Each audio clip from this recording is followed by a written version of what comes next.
Good morning, everyone. In today's class, we'll talk about principles of human geography. आज की कक्षा में हम देखेंगे मानव भूगोल के सिद्धांतों के बारे में और specifically in this class we'll talk about principle of activity. आज की क्लास में हम मानव भूगोल के सिद्धांतों में एक सिद्धांत है क्रियाशीलता का सिद्धांत, उस सिद्धांत की बात करेंगे। तो मानव भूगोल के सिद्धांतों को पढ़ने से पहले हमने पिछली क्लासेस में देख लिया है कि मानव भूगोल का जो उद्देश्य है वो क्या है, मानव भूगोल की प्रकृति क्या है तथा मानव भूगोल का जो अध्ययन क्षेत्र है वो क्या है। एक बार फिर से देखते हैं। तो जो मानव भूगोल का प्रमुख उद्देश्य है वो है आपका प्रकृति और मानव के जो बदलते हुए रिलेशंस हैं, इंटर रिलेशंस हैं, उनको एक्सप्लेन करना, उनकी व्याख्या करना। ठीक है। तो प्रकृति एवं मानव के बदलते हुए अंतर संबंधों की व्याख्या करना मानव भूगोल का मेन एम या प्रमुख उद्देश्य है। उसके बाद में मानव भूगोल क्या अध्ययन करता है। मानव भूगोल के जो उद्देश्य है वो है भौतिक परिस्थितियों, ये आपका प्रकृति है, एवं मानव के क्रियाकलापों, मानव के आर्थिक सामाजिक क्रियाकलापों का भौतिक परिस्थितियों के साथ अध्ययन करना मानव भूगोल का एक अन्य उद्देश्य है। अब देखोगे कि भौतिक परिस्थितियाँ क्या है। भौतिक परिस्थितियों के अंतर्गत हम प्राकृतिक वातावरण, जिसमें लोकेशन, वहाँ का टेरेन, धरातल, सरफेस, मृदा, जल राशि, जलवायु आदि तत्वों को सम्मिलित करते हैं। और जो मानवीय क्रियाकलाप हैं उसमें मनुष्य द्वारा सृजित आर्थिक और सामाजिक क्रियाओं को सम्मिलित किया जाता है। ठीक है। इस प्रकार हम देखते हैं कि मानव भूगोल का जो लक्ष्य है वो प्राकृतिक वातावरण की प्रक्रियाओं की विवेचना करना है कि जो नेचुरल लैंडस्केप है वो कैसे बना है, उसमें जो मॉडिफिकेशन हो रहा है वो क्यों हो रहा है, या मानव उसके अनुसार अपने आप को अडप्ट कर रहा है या अनुकूलित कर रहा है वो क्यों कर रहा है। तो ये अध्ययन करना मानव भूगोल के अंतर्गत सम्मिलित है। और इन्हीं जो देखो इसमें मानव भूगोल का जो लक्ष्य है वो प्राकृतिक सांस्कृतिक वातावरण के मध्य प्रक्रियाओं का विवेचनात्मक अध्ययन करना है। इसी अध्ययन को कुछ लोग बोलते हैं फंक्शनल रिलेशनशिप या कार्यात्मक संबंध। तो मानव भूगोल का लक्ष्य प्राकृतिक वातावरण की प्रक्रियाओं की विवेचना करना है और इस चीज़ को बोलते हैं फंक्शनल रिलेशंस। किन किन के मध्य? मानव और पर्यावरण के मध्य फंक्शनल रिलेशंस। सामान्य जो भूगोल है उसके दो प्रमुख सिद्धांत हैं। पहला सिद्धांत है आपका प्रिंसिपल ऑफ एक्टिविटी, क्रियाशीलता का सिद्धांत, और दूसरा जो सिद्धांत है वो है प्रिंसिपल ऑफ टेरेस्टेरियल यूनिटी या सार्वभौमिक एकता का सिद्धांत। ठीक है। लेकिन मनुष्य एवं प्राकृतिक वातावरण की अंतर्संबद्धता को देखते हुए मानव भूगोल में एक नए सिद्धांत का प्रतिपादन किया गया है जिसको बोलते हैं प्रिंसिपल ऑफ एडजस्टमेंट, जिसको बोलते हैं आपको वातावरण समायोजन का सिद्धांत, principle of adjustment with environment. ठीक है। तो इस प्रकार आप देखोगे कि मानव भूगोल के हम तीन सिद्धांतों को पढ़ेंगे। पहला हम पढ़ेंगे प्रिंसिपल ऑफ एक्टिविटी या क्रियाशीलता का सिद्धांत, दूसरा सिद्धांत हम पढ़ेंगे सार्वभौमिक एकता का सिद्धांत या प्रिंसिपल ऑफ टेरेस्टेरियल यूनिटी, और जो तीसरा सिद्धांत पढ़ेंगे वो हम पढ़ेंगे वातावरण समायोजन का सिद्धांत। ये पहला हो गया, ये दूसरा हो गया, और जो तीसरा है वो है आपका वातावरण समायोजन का सिद्धांत, अर्थात वातावरण से मानव कैसे समायोजित होता है। वातावरण का मतलब यहाँ पर है प्राकृतिक तत्वों से। ठीक है। तो तीसरा हो गया आपका वातावरण समायोजन का सिद्धांत या principle of adjustment with environment. अब इन तीनों सिद्धांतों को आइसोलेशन में नहीं पढ़ा जाना चाहिए। उपरोक्त तीनों सिद्धांत अर्थात क्रियाशीलता, सार्वभौमिक एकता और समायोजन का जो सिद्धांत है इनको अलग अलग रूप में न देखकर एक रूप में समझा जाना चाहिए, तभी जो मानव भूगोल की विषय की सार्थकता है वो सिद्ध हो सकती है। अब ये जो प्रिंसिपल ऑफ एक्टिविटी है, क्रियाशीलता का सिद्धांत है, इसमें है कि मनुष्य के चारों ओर विद्यमान भौतिक और सांस्कृतिक वातावरण के सभी तथ्य सभी तत्व परिवर्तनशील है। इसका जो बेसिक प्रीमाइसेस है, बेसिक प्रिंसिपल है इस सिद्धांत का, जो बेसिक इसका कंडीशन है वो ये है कि हमारे चारों ओर जो भी भौतिक और सांस्कृतिक वातावरण है, देखो भौतिक वातावरण बनाता है प्रकृति, और जो सांस्कृतिक वातावरण बनता है वो बनता है मानव के द्वारा। तो मानव द्वारा निर्मित सांस्कृतिक वातावरण तथा प्रकृति द्वारा निर्मित भौतिक वातावरण, ये सारा वातावरण परिवर्तनशील है। सारे इसके एलिमेंट्स परिवर्तनशील हैं, सारे इसके जो तथ्य एस्पेक्ट्स हैं वो सारे चेंज होते रहते हैं ओवर द टाइम। प्रत्येक जो कारक है, प्रत्येक जो तत्व है वो प्रतिक्षण बदलता रहता है। इस सिद्धांत को बहुत सारे लोग परिवर्तन या विकास का सिद्धांत भी कहते हैं। क्यों कहते हैं? क्योंकि प्रत्येक चीज़ परिवर्तित होती रहती है। इसका जो जो वो है यह परिवर्तन प्रकृति का नियम है। परिवर्तन या चेंज है ना, वो आपका प्रकृति का नियम है। इस नियम के अनुसार विश्व के सभी जड़ चेतन पदार्थ, चाहे वो जड़ हों, निर्जीव हों या सजीव हों, प्रत्येक पदार्थ भौतिक, चाहे वो भौतिक हो अर्थात प्राकृतिक पदार्थ हो या मानव द्वारा निर्मित सांस्कृतिक परिदृश्य हो, वो परिवर्तित होते रहते हैं। इन पदार्थों की स्थिति, आकृति, अवस्था में क्रियाशीलता या एक्टिविटी पाई जाती है। इसी के कारण ये परिवर्तित होते रहते हैं। यह जो क्रियाशीलता है ये उनको उन्नति की दिशा में भी ले जा सकती है और उनको अवनति की दिशा में भी ले जा सकती है। ठीक है, और अर्थात वास्तव में इस पूरे विश्व में कोई भी वस्तु स्थिर अवस्था में नहीं है। अर्थात प्रत्येक वस्तु गतिशील है, गतिक स्थिति में है या क्रियाशील है। वो क्रियाशीलता नेगेटिव भी हो सकती है, वो क्रियाशीलता पॉजिटिव भी हो सकती है। वो डिपेंड करता है कि जो एलिमेंट हैं, जो एक्टिविटी की जा रही है उसकी दिशा क्या है। और जो प्रिंसिपल ऑफ एक्टिविटी है, बेसिकली इसको इंट्रोड्यूस करने में भूगोल में जीन ब्रून्स का बहुत बड़ा योगदान था। जो फ्रांसीसी भूगोलवेत्ता हैं जीन ब्रून्स, उनका इसमें बहुत योगदान था। तो जीन ब्रून्स ने परिवर्तनशीलता को अपने शब्दों में कहा है कि ये कहते हैं कोट अनकोट, हमारे चारों ओर जितनी वस्तुएं हैं वे सभी परिवर्तनशील हैं। हमारे चारों ओर जितनी भी वस्तुएं हैं वे सभी परिवर्तनशील हैं, वे सभी बदलती रहती हैं। प्रत्येक वस्तु या तो बढ़ रही है या उसका ह्रास हो रहा है, या तो वो बढ़ रही है, उसकी अबंडेंस हो रही है, या फिर उसमें कमी हो रही है। अर्थात वास्तव में कुछ भी स्थायी नहीं है। चूँकि भूगोल के अध्ययन और मानवीय तथ्य निरंतर परिवर्तनशील हैं, अतः इसी दृष्टि से उनका अध्ययन किया जाना चाहिए। ये जो है आपका जीन ब्रून्स का स्टेटमेंट है। तो ये कहते हैं, ये मेन फोकस इनका जो है ये बोलते हैं कि भूगोल के भौतिक और मानवीय तथ्य निरंतर परिवर्तनशील है, अतः इसी दृष्टि से, किस दृष्टि से? क्रियाशीलता की दृष्टि से उनका अध्ययन किया जाना चाहिए।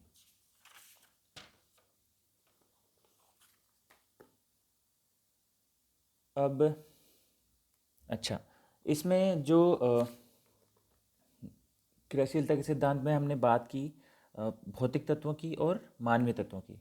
तो जो भौतिक तत्व हैं या जो जो बेसिस ऑफ जोग्राफिकल एनवायरनमेंट है, या जो भौगोलिक परिदृश्य या भौगोलिक पर्यावरण को जो बनाते हैं, वो उन उन एलिमेंट्स को या जो ऐसे ऐसे तत्व जो आपके क्रियाशीलता को निर्धारित करते हैं, उसको हम दो भागों में आप डिवाइड कर सकते हैं। एक हैं आपके भौतिक तत्व, दूसरे हैं आपके प्राकृतिक तत्व।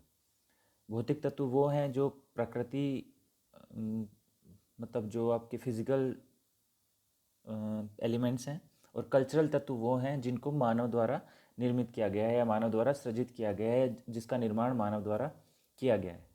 तो जो प्रकृति में जो चेंज होता है, अब जैसे हमने कहा कि change is the law of nature, जो परिवर्तन है वो प्रकृति का नियम है। तो ये जो चेंज होता है वो कैसे चेंज होता है? इस परिवर्तन के लिए कुछ तत्व उत्तरदायी होते हैं, जिनको आप दो ब्रॉड कैटेगरीज में डाल सकते हो। पहला होता है फिजिकल एनवायरनमेंट और दूसरा होता है कल्चरल एनवायरनमेंट, या फिजिकल फोर्सेस, और दूसरा है आपका कल्चरल फोर्सेस। तो फिजिकल फोर्सेस में वैसे आप देखोगे ब्रॉड लेवल पे, तो आपको वहाँ की लोकेशन, वहाँ की टोपोग्राफी, वहाँ की जलवायु, वहाँ का आपका अपवाह तंत्र, जलवायु, प्राकृतिक वनस्पति, वहाँ की मृदाएँ और वहाँ पाए जाने वाले मिनरल्स, ये चीज़ें हो गई। इसके अलावा जो कल्चरल फैक्टर्स हैं वहाँ पर वहाँ का लैंग्वेज, वहाँ का धर्म संप्रदाय, तकनीकी सामाजिक संगठनों की स्थिति, वहाँ के आर्थिक संस्थान कैसे हैं, आर्थिक इकोनॉमिक इंस्टीट्यूशंस कैसे हैं, वहाँ का पॉलिटिकल सिस्टम क्या है। ठीक है, तो ये जो तत्व हैं ये कहते हैं कि दोनों ही तत्व परस्पर अंतर क्रिया करते हैं और क्रियाशील अवस्था में रहते हैं। इसके अलावा यदि आप इनको डिवाइड करोगे, ये तो जैसे ब्रॉड डिवीज़न हो गया। इसके अलावा हम बोल सकते हैं कि कुछ भौतिक शक्तियाँ हैं जो परिवर्तनशीलता या परिवर्तनशीलता के गुण या क्रियाशीलता के लिए उत्तरदायी होती हैं। उनमें फिजिकल फोर्सेस में आप जैसे पहला लोगे, फिजिकल फोर्सेस में आप पहला लोगे तो वो है पृथ्वी के ग्रहीय संबंध। जो पृथ्वी है अपनी अक्ष पर घूम रही है, अपनी एक्सिस पर रोटेट कर रही है, साथ ही रिवॉल्यूशन भी कर रही है। ठीक है, सूर्य के चारों ओर रिवॉल्यूशन या परिक्रमण कर रही है और अपने अक्ष पर घूर्णन भी कर रही है। तो इसके वजह से दिन रात होना, ऋतुएं बनना, अर्थात पृथ्वी स्वयं स्वयं भी परिवर्तनशील है। तो इसको बोलते हैं पृथ्वी के ग्रहीय संबंध, planetary relations of the earth. इसके अलावा पृथ्वी की आंतरिक शक्तियाँ, टेक्टोनिक फोर्सेस जिसमें हो गया, एंडोजेनिक फोर्सेस हो गया, अर्थात जो महाद्वीप हैं वो भी परस्पर अपना स्थान परिवर्तित कर रहे हैं। ठीक है, कुछ शक्तियाँ इनमें हैं वो एकदम से आकस्मिक रूप से परिवर्तित होती हैं, कुछ में जो चेंजेस होता है वो स्लो स्लो होता है। तो जैसे आपका ज्वालामुखी और भूकंप हैं वो आपकी आकस्मिक शक्तियाँ हो गई। जो महादेशजनक बल होते हैं वो आपके जैसे टेक्टोनिक एक्टिविटीज़ वो आपकी पृथ्वी की आंतरिक शक्तियों का एक अन्य प्रकार हो गया। इसके अलावा जो सौर शक्ति है, इंसोलेशन है, इनकमिंग सोलर रेडिएशन है, या सूर्य द्वारा प्राप्त ऊर्जा है, उसके द्वारा जो परिवर्तन होते हैं। ठीक है, वो जितने भी आपको जो मेन सोर्स ऑफ एनर्जी है हमारी पृथ्वी के लिए, उसका क्या है, उसका सोर्स ऑफ एनर्जी कहाँ से आता है? दो हैं। पहला है आपका सोलर एनर्जी या इंसोलेशन या इनकमिंग सोलर रेडिएशन या सूर्य तप, और जो दूसरा है वो आपका जो पृथ्वी के अंदर रेडियो एक्टिव वेव्स हैं, रेडियो एक्टिव एलिमेंट्स हैं, उनके द्वारा जो निर्मित ऊर्जा है वो आपका अदर सोर्स है। ठीक है, तो ये हैं आपकी कुछ भौतिक शक्तियाँ। इसके अलावा जैविक शक्तियाँ, जैविक शक्तियों में आपका आएगा कि पृथ्वी के ऊपर जितने भी आपको पादप जंतु ये सब दिखते हैं, ये कई प्रकार की क्रियाओं का संचालन करते हैं जिससे क्रियाशीलता या परिवर्तनशीलता का गुण उनमें आता है। इसके अलावा आप मानव शक्ति, तो मानव शक्तियों में आप देखोगे कि मानव द्वारा निर्मित सांस्कृतिक आर्थिक भूदृश्य है वो मानवीय शक्तियों में आता है। ये सारे जितने कल्चरल फैक्टर्स हैं ये आपको ये चेंज लाते हैं, जो वहाँ का डायनेमिक्स है उसको परिवर्तित करते हैं।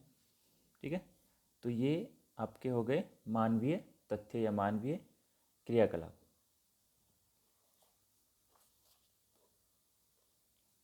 तो ये आपका, ये जैसे मैंने ऑलरेडी बता दिया आपको, Jean Bruns was of the opinion that the physical and cultural phenomena are in a state of perpetual change and they must be studied in the temporal change instead of taking them as static in the time scale. इसमें gene ब्रून्स क्या कहते हैं आपके? Gene ब्रून्स कहते हैं कि जो आपके फिज़िकल और कल्चरल फिनोमिना हैं, जो भी प्राकृतिक और सांस्कृतिक फिनोमिना या विशेषताएं या लक्षण हैं, वो they are in a state of perpetual change, वो निरंतर परिवर्तित हो रहे हैं। ठीक है, भौतिक और सांस्कृतिक जो परिदृश्य है वो निरंतर परिवर्तित हो रहा है and they must be studied in the temporal change, और वो जो है उसको ओवर द टाइम किस प्रकार वो चेंज हो रहा है उसके सापेक्ष उसका अध्ययन किया जाना चाहिए, instead of taking them as a static. अर्थात ये जो हैं वो स्टेटिक नहीं हैं, उनको टाइम स्केल में जिस प्रकार वो चेंज हो रहे हैं उसके हिसाब से, उसके अनुसार जो फिज़िकल और कल्चरल, भौतिक और आपके कल्चरल फिनोमिना हैं उनको आपको चेंज होते हुए अध्ययन करना है। मतलब उनको ऐसे नहीं देखना कि वो फिक्स हैं, आज जैसे हैं वो कल वैसे नहीं होंगे, या आज जैसे हैं वो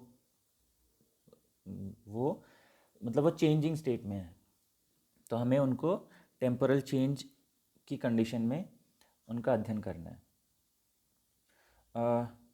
he held the view that everything is either growing और डिमिनिशिंग। ये ऑलरेडी हमने बात कर ली है। वो कहते हैं कि या तो वस्तुएं घट रही हैं या बढ़ रही हैं। या तो वो फैल रही हैं या फिर वो सिकुड़ रही हैं। And nothing is stable and static. कुछ भी जो पृथ्वी पर है वो स्टेबल और स्टैटिक नहीं है, सब कुछ जो है वो क्या है आपका डायनेमिक है, अर्थात एक्टिविटी चल रही है, सब कुछ में क्रियाशीलता है। और ये यूनिवर्सल है, ये ऐसा नहीं है कि कुछ चीज़ें आपकी स्टेबल हैं और कुछ वो नहीं है। प्रत्येक वस्तु आपकी चेंज हो रही है। जैसे एग्जाम्पल के लिए बताते हैं, the Heights of mountains peaks, mountains की पीक्स की हाइट बढ़ रही है। क्यों बढ़ रही है? क्योंकि जो फोर्सेज हैं, टेक्टोनिक फोर्सेज है, वो काम कर रहे हैं। सी लेवल चेंज हो रहा है। सी लेवल चेंज होने का रीज़न क्या है? कुछ नेचुरल रीज़न है और कुछ एंथ्रोपोजेनिक या मानव जनित कारक हैं। जैसे पृथ्वी पर CO2 का कंसनट्रेशन बढ़ रहा है, CO2 का कंसनट्रेशन बढ़ने से आपका ग्लोबल वार्मिंग हो रहा है। उसके वजह से क्या हो रहा है, तो जो आपके आइस शीट्स हैं, ध्रुवों पर जो बर्फ़ है वो पिघल रही है। उससे क्या हो रहा है, वो पिघल के जब आपको महासागरों में आ रही है तो वहाँ पर क्या हो रहा है, सी लेवल चेंज हो रहा है। Ice sheet, glaciers, size of valleys या जो आपकी घाटियाँ हैं उनकी साइज़ बढ़ रही है। क्यों बढ़ रही है? क्योंकि जो आपकी नदी है वो आपका या तो उसको डीप कर रही है वैली को, या उसको ब्रॉड कर रही है। क्यों कर रही है? क्योंकि उस वैली में जो वाटर है, जो फिजिकल एलिमेंट है, पानी, जल, जल का बहाव हो रहा है और वो जल गतिशील है और वो अपनी क्रियाशीलता की वजह से वैली का आकार बढ़ा रहा है, उसको चौड़ा कर रहा है। इसके अलावा डेल्टा बन रहे हैं, वोल्केनोज आ रहे हैं। And forest are continuously changing in their shape, size and altitude. तो ये सब जो चीज़ें हैं वो क्यों हो रही हैं? क्योंकि कुछ भौतिक शक्तियाँ या मानवीय शक्तियाँ कार्य कर रही हैं, और इनके कार्य करने से या उनकी एक्टिविटी से जो सारा डायनेमिक्स है वो चेंजिंग है। अर्थात प्रत्येक व्यक्ति, प्रत्येक वस्तु या परिदृश्य, चाहे वो मानवीय हो, अर्थात चाहे सांस्कृतिक हो या प्राकृतिक हो, क्रियाशीलता की स्थिति में है, क्रियाशील है, गति का अवस्था में है। और वो क्यों है? क्योंकि मानव और प्रकृति परस्पर निरंतर अंतरक्रिया कर रहे हैं, और ये अंतरक्रिया जो है ये आइदर अपवर्ड साइड है या डाउनवर्ड साइड है, लेकिन इनमें एक्टिविटी हो रही है। तो बेसिक जो इसका है, देखो, so in order to understand the inter relationship of physical and cultural components of a meso और माइक्रो रीजन, मतलब किसी व्यष्टि या समष्टि क्षेत्र की वहाँ के फिजिकल और कल्चरल कंपोनेंट्स के बीच में उनका अंतर संबंध देखने के लिए जो सबसे मोस्ट इंपॉर्टेंट प्रिंसिपल है वो है आपका principle of activity. And that should to B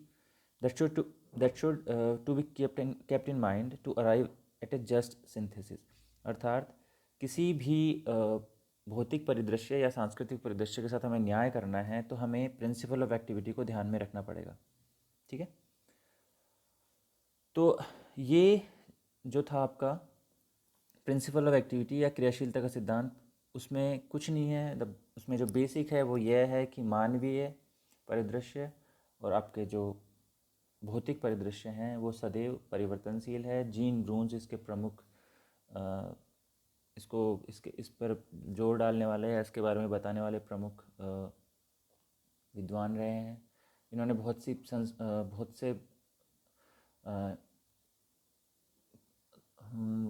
से जो परिवर्तनकारी शक्तियाँ हैं उनको दो भागों में विभाजित किया है। एक है भौतिक शक्तियाँ और दूसरी है सांस्कृतिक शक्तियाँ, जिसकी हमने ऑलरेडी बात कर ली है।